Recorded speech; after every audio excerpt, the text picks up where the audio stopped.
Chapitre 14. L'eau de la rivière Gjar. La cabane de Barnabé était toujours debout. J'ai souri en passant devant. Il me semblait entendre encore sa voix. Ici ou ici? Qu'est-ce que tu dis? Un peu plus loin, j'ai retrouvé la fourche où j'avais hésité à l'automne, presque 6 mois plus tôt. Les jours qui suivent se confondent dans ma mémoire. Je me revois marcher dans des paysages, de collines et de vallées, traverser des bois, suivre des ruisseaux. Je me revois éviter les villages afin de ne pas être prise à nouveau pour la princesse Alizée.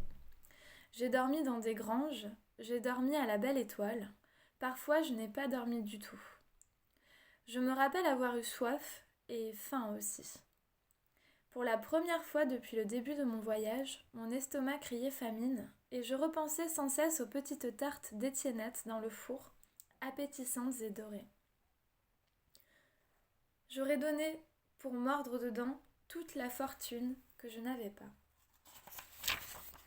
Puis, je n'ai plus eu à me cacher, car il n'y avait plus personne pour me voir. La végétation est devenue rare. Le vent s'est mis à souffler sans répit. Il m'a presque rendue folle. J'ai cheminé longtemps sur un vaste plateau de rocailles. La nuit, je me blottissais contre les rochers et je volais quelques heures de sommeil. Très loin, sur ma droite, je devinais la rumeur de l'océan. Je sais aujourd'hui, Tomek, qu'au même moment tu marchais là-bas sur la falaise. Nous étions si proches sans le savoir. Comme toi, j'ai confondu les jours. Comme toi, j'ai presque désespéré. Et comme toi, j'ai fini par atteindre, épuisée et affamée, cette forêt prodigieuse où poussent les écureuils fruits. Je m'y suis rassasiée d'abricots géants et surtout de cette délicieuse purée dans sa coquille de noix. Mais le plus étonnant, tu t'en doutes, a été ma rencontre avec Pot de Colle. J'avais dormi cette nuit-là sous un arbre à écureuils, pelotonné dans ma couverture. Dès mon réveil, j'ai su que quelque chose n'allait pas. Ou plutôt que quelque chose allait trop bien. Car au lieu de la fraîcheur du petit matin, j'éprouvais dans mon dos, une douce chaleur. Comme si quelqu'un avait déposé sur moi un lourd manteau de fourrure. Seulement les manteaux de fourrure ne ronflent pas, d'ordinaire. Et surtout, leur propriétaire ne se trouve plus dedans. Or, l'occupant de ce manteau-là respirait paisiblement dans mon cou. Je sentais son haleine tiède. J'entendais ses petits grognements de bien-être. Comme c'est bon de faire la grasse matinée, semblait-il soupirer. Comme c'est bon de dormir. Ce gros paresseux, dépourvu de griffes et de dents, ignorait la méchanceté. J'ai commis l'erreur de lui gratter le ventre une fois, et il en a conclu que je l'avais choisi pour la vie, que nous étions désormais inséparables. Il ne m'a plus quittée. C'est en sa compagnie que le lendemain, j'ai enfin atteint la rivière. Depuis le matin, je la sentais proche. Je marchais vite, accordant mon cœur et mon pas à la même cadence. Pot-de-Colle se dandinait près de moi. Un haricot à goût de réglisse au bec et il me jetait des coups d'œil inquiets.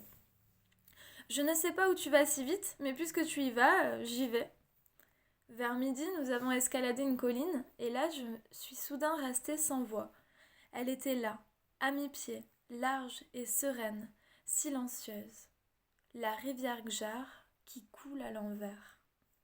Ces mots prononcés par le conteur m'étaient destinés, je l'avais toujours su. Et j'avais cru en cette rivière prodigieuse dès la première seconde. Sinon, où aurais-je trouvé la force d'avancer sans cesse, de franchir la montagne, le désert, la forêt, l'océan? Mais maintenant que je l'avais atteinte, que je la voyais de mes yeux, que je pouvais la toucher de mes doigts, boire son eau, je me sentais stupéfaite et incrédule. Et je n'avais personne avec qui partager cet instant miraculeux. Personne, sauf Pot-de-Colle, mais il s'en fichait comme de son premier haricot. J'ai construit un radeau assez solide pour nous deux, et nous nous sommes embarqués. Nous avons navigué, un jour ou deux, je ne sais plus, sur les eaux tranquilles de la rivière. Pot-de-Colle craignait tellement de boire la tasse qu'il ne bougeait presque pas.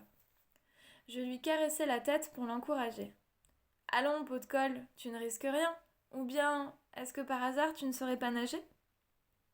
Il me regardait tristement, et ses yeux semblaient dire « Comment veux-tu que je le sache? Je ne me suis jamais baignée. Tu me fais faire de ces choses, toi ?» Et puis est venu cet après-midi ensoleillé, ensommeillé, où j'ai aperçu sur un rocher la silhouette mince d'un jeune garçon. J'ai une bonne vue et je t'ai reconnu de très loin. J'ai bondi sur mes deux jambes et je ne sais plus ce que je t'ai crié. J'ignorais encore ton nom. Te revoir m'a donné un bonheur immense.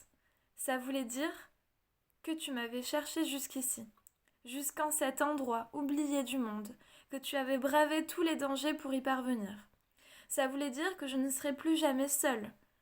La suite, tu la connais aussi bien que moi, Tomek, puisque nous avons gravi ensemble la montagne sacrée, que nous avons recueilli ensemble cette petite goutte d'eau pour ma poitrine, et qu'ensemble nous sommes revenus dans ton village. Rappelle-toi, je t'ai confié la goutte d'eau afin que tu sois bien sûr que je reviendrai, et je suis repartie seule au bout de quelques jours. Il le fallait. J'avais promis de revenir bientôt à Oda, à mes parents adoptifs. Pour le bientôt, c'était fichu depuis longtemps, il me restait le revenir. Alors je t'ai laissé pour la 3e fois, moi qui m'étais juré de ne plus le faire. Te revoir m'avait comblé de joie. Te quitter m'a été une vraie douleur. Je peux bien te le dire maintenant, la plus cruelle de tout mon voyage. Seule, sur la route, sans toi, j'ai senti soudain mes forces m'abandonner. Comment ferais-je pour traverser encore le désert ? Comment passer la route du ciel sans tomber dans les précipices ?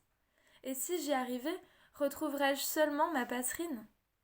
Après tout, elle était peut-être morte le lendemain de mon départ. Et si je la retrouvais vivante, il me faudrait repartir, laisser Oda et mes parents, les abandonner de nouveau, puis revenir encore là-bas, où je n'avais même plus le courage d'aller. J'avais beau imaginer toutes les solutions, chacune me semblait pire que l'autre. J'ai failli faire demi-tour, Tomek, vers toi, vers le sud, pour me reposer enfin, ne plus penser. Je me suis assise sur une grosse pierre, au bord du chemin. J'y suis restée plus d'1 heure, désemparée, découragée, pour la première fois, ne sachant plus que faire de moi-même. Lorsque je me suis relevée, j'ignorais encore dans quel sens j'allais repartir. Ce sont mes jambes qui ont décidé pour moi. Elles ont choisi de continuer vers le nord. Je les ai suivies.